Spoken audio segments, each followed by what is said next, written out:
श्री गुरुभ्यो नमः. नमस्कार मित्रांनो. कर्मसिद्धांतमधल्या एक 3 नियम आज आपण ऐकणार आहोत.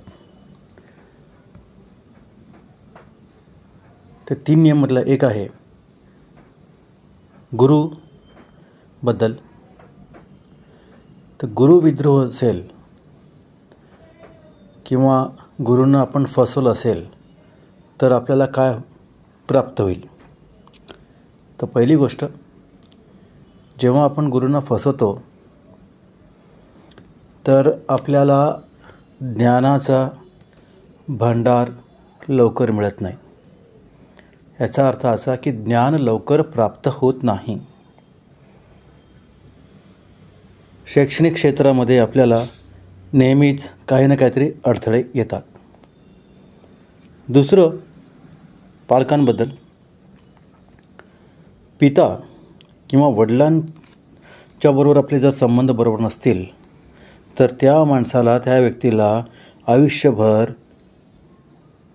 पैशांची, आर्थिक परिस्थितीची सतत त्याला उणीव असतो किंवा त्याला प्रॉब्लेम असतो. आणि तिसरी गोष्ट, आईबद्दल, माताबद्दल.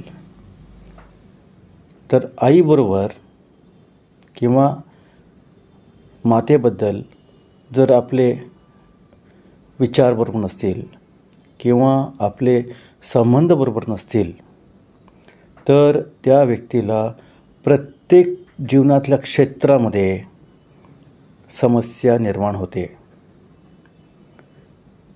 त्याच्यामुळे मातृदेव भव, पितृदेव भव, गुरुदेव भव असं आपण आपल्या धर्मात नेहमी म्हणतो.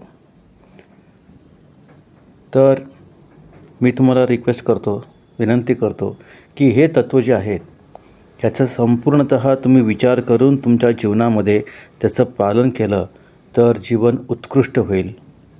धन्यवाद.